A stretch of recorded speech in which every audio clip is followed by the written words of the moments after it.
मणिपुर में बड़ी इंटरनेशनल साजिश का पर्दाफाश। एनआईए ने 6 यूक्रेनी और 1 अमेरिकी को दबोचा। मोदी सरकार ने बड़ी साजिश से देश को बचाया। राष्ट्रीय जांच एजेंसी एनआईए ने भारत के खिलाफ आतंकवादी गतिविधियों को अंजाम देने की साजिश रचने के आरोप में 7 विदेशी नागरिकों को गिरफ्तार किया है। इनमें 6 यूक्रेन के नागरिक और 1 अमेरिका का नागरिक शामिल है। एनआईए की कई टीमों ने पिछले सप्ताह एक संयुक्त और समन्वित अभियान चलाकर इन गिरफ्तारियों को अंजाम दिया।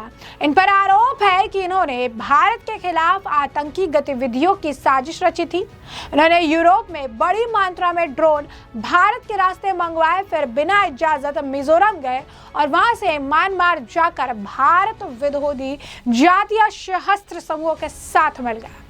आरोपियों के खिलाफ गैर कानूनी गतिविधियां रोकथाम अधिनियम यूएपीए की धारा 18 और अन्य संबंधित धाराओं के तहत मामला दर्ज किया गया। इस मामले में शुक्रवार शाम को एफआईआर दर्ज की गई थी और इसके बाद उन्हें कोर्ट में पेश किया गया। कोर्ट में पेश करने के बाद अब उन्हें 11 दिन जो है उनकी रिमांड बढ़ाई गई है। आपको बता दें कि अमेरिकी नागरिक को इमिग्रेशन ब्यूरो ने कोलकाता हवाई अड्डे पर हिरासत में लिया, तो वहीं लखनऊ और दिल्ली के हवाई अड्डों से तीन यूक्रेनी नागरिकों को हिरासत में लिया गया। संदिग्धों को दिल्ली जाकर शनिवार को ड्यूटी मजिस्ट्रेट के सामने पेश किया गया, जहां से उन्हें 3 दिन की हिरासत में भेजा गया और इसके बाद उनकी रिमांड को अब 11 दिन बढ़ाकर 27 मार्च तक कर दिया गया है। तो ऐसे में ये पूरा मामला और साजिश क्या है, समझिए। सूत्रों के हवाले से लिखा गया कि ये मामला सीमा पार की गतिविधियों, हथियारों की तस्करी से जुड़ा है। आरोपी वैध वीजा पर भारत आए थे, लेकिन वे अनिवार्य प्रतिबंधित क्षेत्र परमिट लिए बिना ही मिजोरम पहुंच गए। मिजोरम से उन्होंने म्यांमार की सीमा में प्रवेश किया और वहां उन्होंने कथित तौर पर उन जातीय समूहों से मुलाकात की जो भारत का विरोध करते हैं। जांच में यह भी सामने आया कि इन आरोपियों ने यूरोप से जो ड्रोन की कई खेप लाकर मिजोरम पहुंचाई थी।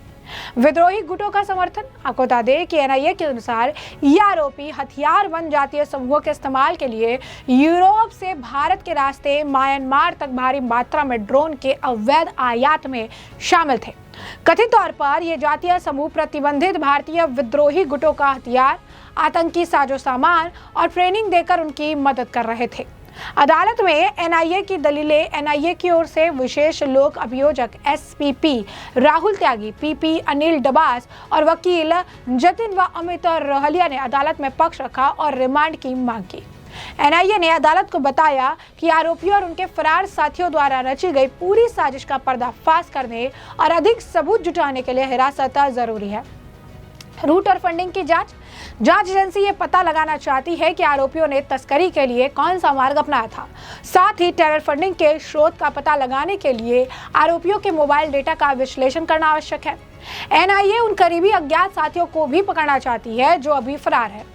उम्मीद है कि आरोपियों के सोशल मीडिया अकाउंट्स के तकनीकी विश्लेषण के बाद इन साथियों के नाम भी सामने आएंगे।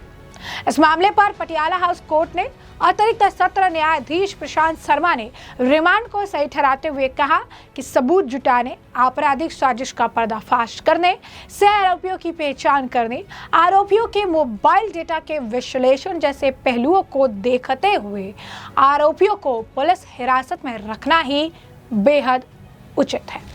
आरोपियों को अवैध entry, weapon and drone war training और यूरोप से ड्रोन आयात के आरोप में गिरफ्तार किया गया। सूत्रों के अनुसार इन सभी आरोपियों को भारत के खिलाफ आतंकी गतिविधियों की साजिश रचने के आरोप में गिरफ्तार किया गया था। इनके खिलाफ यूएपीए की धारा 18 के तहत मामला दर्ज किया गया। सभी आरोपी पहले पहुंचे थे मिजोरम। बता दें आपको कि ये पूरा मामला इतना गंभीर है, इससे अंतर्राष्ट्रीय कनेक्शन सामने आ रहे हैं। बताया जा रहा है कि ये सभी आरोपी पहले मिजोरम पहुंचे थे, बाद में वहां से म्यांमार चले गए। मिजोरम की करीब 500 किलोमीटर लंबी सीमा म्यांमार के चीन और रखाइन राज्य से लगती है, जो इस पूरे नेटवर्क को समझने में अहम कड़ी मानी जा रही है। नियमों के मुताबिक मिजोरम जाने के लिए विदेशी नागरिकों को फॉरेन रीजनल ऑफिस यानी FRO से विशेष परमिट लेना होता है। जांच में पता चला कि म्यांमार पहुंचने के बाद आरोपियों ने वहां से कुछ ऐसे जातीय समूहों से संपर्क किया जो भारत विरोधी गतिविधियों में जुड़े बताए जाते हैं। अब ऐसे में भारत में प्रतिबंधित उग्रवादी संगठनों से भी जुड़े। बताया जाता है कि ये समूह भारत के प्रतिबंधित उग्रवादी संगठनों से जुड़े। इतना ही नहीं, आरोप है कि विदेशी नागरिकों ने इन समूहों को ट्रेनिंग भी दी, जिससे सुरक्षा एजेंसियों की चिंता बढ़ गई।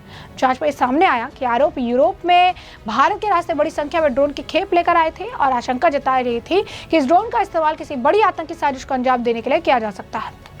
यानी मोदी सरकार ने इस बड़ी आतंकी साजिश को सूझबूझ और क्विक एक्शन से जो है आप कह सकते हैं इस पर कंट्रोल पा लिया। बताया जाता है कि इस पूरे मामले में बीते शुक्रवार को एफआईआर की गई थी। अब देखा किस तरीके से लगातार इनकी जो रिमांड है बढ़ाई जा रही है। आपको बता दें कि इस बीच राष्ट्रीय जांच एजेंसी ने कोर्ट में 7 आरोपियों को पेश कर रिमांड लिया और एनआईए ने कोर्ट को बताया कि आरोपियों से पूछताछ के जरिए पूरे षड्यंत्र का खुलासा करना जरूरी है, जिसमें उनके अन्य साथी नेटवर्क की पहचान की जा सके। ये भी कहा कि आरोपियों द्वारा इस्तेमाल किए गए रूट का पता लगाना, मोबाइल डेटा की गहन जांच कर फंडिंग के स्रोत को समझना और सोशल मीडिया अकाउंट्स के तकनीकी विश्लेषण के जरिए फरार सहयोगियों को पकड़ना जांच का अहम हिस्सा है। एनआईए का मानना है कि पूछताछ के दौरान कई और बड़े खुलासे हो सकते हैं। तो ऐसे में हमने आपको जो पूरा मामला है विस्तार से बता दिया है कि ये पूरा मामला क्या है। आपने तमाम तस्वीरें देख ली है, आपने इस पूरे मामले को विस्तार से जान लिया है और इस पूरे मामले पर अब आपकी भी जो राय हो कमेंट सेक्शन में कमेंट करके जरूर से जरूर साझा करिएगा। धन्यवाद।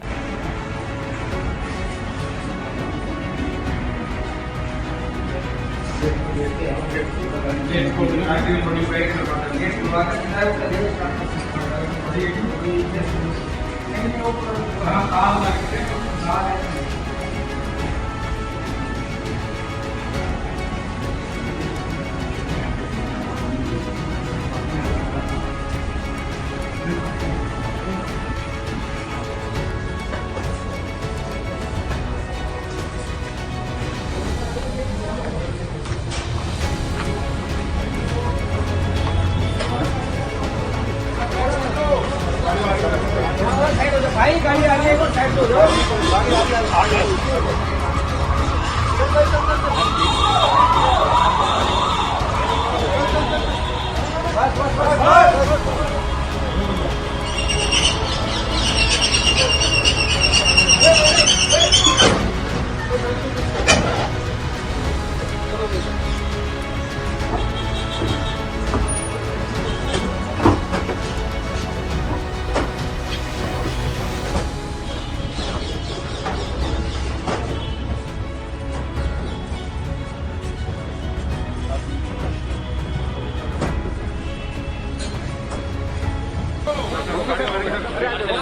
भाई गाड़ी आ रही है तो साइड हो जाओ।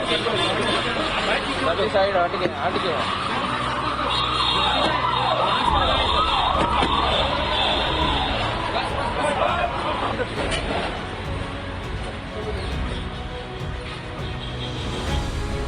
पीछे